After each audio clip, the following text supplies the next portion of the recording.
Komat, komat dulu baru sholat. Kalau anda umat Nabi Muhammad, jawab salam kami dengan semangat. Assalamualaikum warahmatullahi wabarakatuh. Waalaikumsalam warahmatullahi wabarakatuh. Alhamdulillah, alhamdulillahi rabbil alamin, wa bihi nasta'in ala umurid dunya waddin. Asyhadu an la ilaha illallah wahdahu la syarikalah, wa asyhadu anna Muhammadan abduhu wa rasuluh. La nabiyya ba'da, amma ba'du. Hadirin sekalian, berpisah dengan doi di waktu duha membuat rindu tak terukur. pertama dan yang paling utama, marilah kita mengucap puji syukur.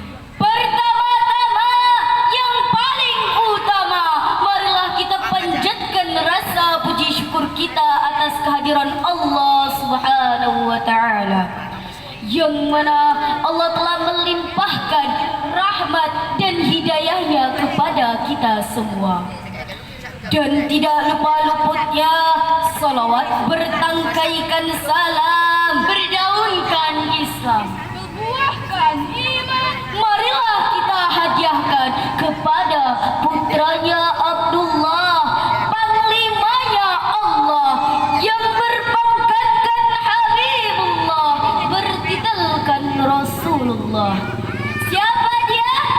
Siapa lagi kalau bukan Nabi Muhammad sallallahu alaihi wasallam. Allahumma salli wa sallim wa barik alaihi.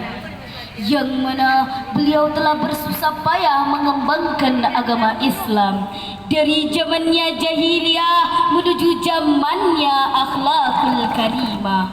Betul? Yang kami hormati Dewan Juri yang arif dan bijaksana, serta hadirin yang berbahagia. Pada era modern ini, dinamika kehidupan manusia semakin meningkat. Mobilitas manusia pun juga semakin cepat. Perkembangan sains dan teknologi yang seharusnya membawa kemudahan dan kesejahteraan, ternyata dalam banyak hal justru menyengsarakan. Terbukti ini terjadi karena meningkatnya kasus kriminal, yaitu korupsi, perampokan, pelecehan seksual, Bahkan pembunuhan dan pembegalan. Na'udzubillah, summa na'udzubillah. Hadirin tahu tidak, baru-baru ini viral di media sosial, pembegalan terjadi di mana-mana, khususnya di kota Medan. Ini terjadi karena rusaknya moral-moral anak bangsa dan kurangnya pendidikan agama. Mengapa itu semua terjadi? Antara lain disebabkan minimnya nilai-nilai agama. Oleh karena itu, pada kesempatan ini kami akan menyampaikan syarah Al-Quran yang berjudul Memperkuat Spiritualitas Menuju Indonesia Tangguh, dengan rujukan firman Allah di dalam Al-Quran surah Al-Isra ayat 83 yang berbunyi, A'udzu billahi minasyaitonir rajim.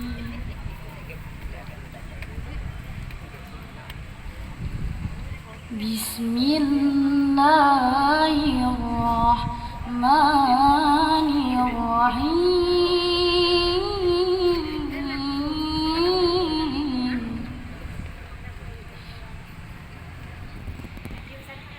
Wa idza an'amna 'alal insani a'rada wa na'a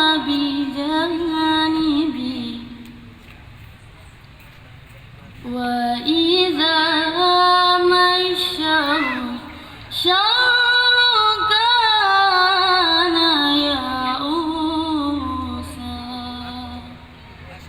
Aku berlindung kepada Allah dari godaan syaitan yang terkutuk. Dengan menyebut nama Allah yang Maha Pengasih lagi Maha Penyayang. Dan apabila diberikan kesenangan kepada manusia, niscaya mereka berpaling dan menjauhkan diri dengan sombong. Dan apabila diberikan kesusahan, niscaya dia berputus asa. Quran Surah Al-Isra ayat 83. Hadirin yang kami banggakan, seorang Profesor Dr. Hamka di dalam tafsir Al-Azhar juz 15 halaman 115 menjelaskan bahwa ayat ini menjelaskan sifat buruk manusia ketika hidupnya senang dengan berbagai kenikmatan. Ia lupa kepada Allah dan sombong, seolah-olah harta yang diraihnya itu berasal dari keringatnya semata, bukan dari Allah Azza wa Jalla. Dan ketika kenikmatan itu dikurangi atau dicabut oleh Allah, ia berputus asa dan menyalahkan Allah. Lalu dosa demi dosa yang dilakukannya, bahkan tindakan kriminal pun dilakukannya. Itulah jiwa yang gersang akibat kroposnya iman. Na'udzubillah, summa na'udzubillah. Baiklah hadirin, melalui panggung ini kami doakan semoga hadirin semua dijauhkan oleh Allah dari iman yang rapuh dan akhlak yang tercela. Amin amin ya rabbal alamin. Rasulullah sallallahu alaihi wasallam pernah bersabda, "Wa idza sa'alta fas'alillah, wa idza ista'anta fasta'in billah." Dan apabila kamu meminta sesuatu, mintalah kepada Allah. Dan apabila kamu memohon pertolongan, mohonlah pertolongan kepada Allah. Hadis riwayat At-Tirmizi. Hadirin sekalian, jumlah begal meningkat hampir setiap hari. Perceraian terjadi di mana-mana. Minimnya pendidikan agama Hingga kriminalitas dan kenakalan remaja nyaris tak terkendali. Kita bersyukur ujian besar ini dapat kita lalui dengan tanda minimnya tingkat begal akhir-akhir ini. Alhamdulillah wa syukurillah, bersyukur padamu ya Allah. Oleh karena ya hadirin, tidak bisa tidak, spiritualitas bangsa harus ditingkatkan. Apakah spiritualitas itu? Ia adalah keyakinan individu terhadap keberadaan dan keterlibatan Allah dalam setiap waktu, sehingga segala aktivitasnya terbimbing dan terjauhkan dari perbuatan yang tercela. Pakar psikologi dunia mengatakan bahwasanya Amerika adalah negara yang makmur dan adikuasa, tetapi banyak masyarakatnya yang menderita, tidak hidup bahagia karena jiwanya hampa. Pendapatan tinggi tidak menjamin mereka hidup bahagia. Tujuan pembangunan kita bukan hanya membangun negara yang maju ekonominya, tapi juga maju peradabannya. Ada banyak SDM. Kita harus memiliki dua kecerdasan, yaitu kecerdasan intelektual dan kecerdasan spiritual. Menurut Profesor Dr. Muhammad Quraisy Shihab di dalam bukunya yang berjudul "Di Mana-mana Ciptaan Tuhan di Balik Setiap Fenomena". Di dalam buku tersebut halaman 136 dijelaskan Kecerdasan spiritual adalah kemampuan memaknai hidup dan memperhalus budi pekerti. Agar semua karya kita bermakna ibadah. Apa akibatnya hadirin jika pembangunan aspek spiritual diabaikan? Sungguh akan membahayakan masa depan bangsa. Salah satu contohnya adalah saat tempo.com.id edisi Januari tahun 2022 tertulis, pada awal tahun 2022 KPK berhasil menangkap 4 kepala daerah dengan kasus korupsi. Mereka bukan orang yang berpendidikan rendah, Bukan pula orang miskin, bukan orang tak beragama, dan bukan pula rakyat jelata. Mereka adalah orang-orang berpendidikan yang juga kaya, yang diberi amanah sebagai kepala daerah. yang seharusnya menyejahterakan jutaan rakyat, tapi justru menyengsarakan. Pemimpin seperti ini dapat kita ibaratkan seperti seorang sopir bus yang mabuk yang membawa maut penumpangnya ke dalam jurang. Hadirin sekalian, saatnya kita bergandeng tangan dan lebih bersemangat menjadikan Indonesia ini negara yang maju, tumbuh dan tangguh. Tangguh imannya, tangguh sainteknya, Tangguh ekonominya, tangguh tentaranya. tangguh budayanya dan tangguh kesatuannya yang tidak bisa ditawar-tawar. Tangguh ilmunya dan tangguh akhlaknya. Oleh karenanya hadirin, marilah kita mendengarkan firman Allah sekali lagi di dalam surah Al-Anfal ayat 24 yang berbunyi,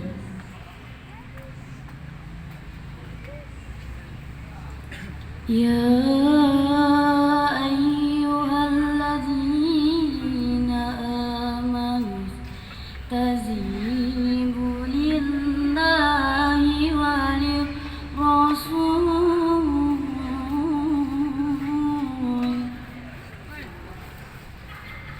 walir rasul idza da'akum lima yuhyikum wa'lamu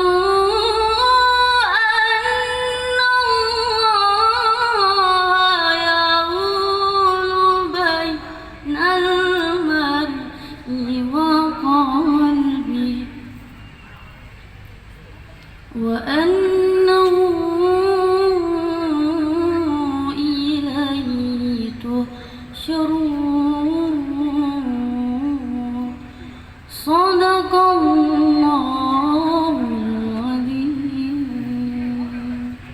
Wahai orang-orang yang beriman, penuhilah seruan Allah dan Rasul-Nya apabila dia menyuruhmu kepada sesuatu yang memberi kehidupan kepadamu. Dan ketahuilah bahwa sesungguhnya Allah membatasi antara manusia dan hatinya, dan hanya kepadanya lah kamu akan dikumpulkan. Maha benar Allah dengan segala firman-firman-Nya. Quran Surah Al-Anfal ayat 24.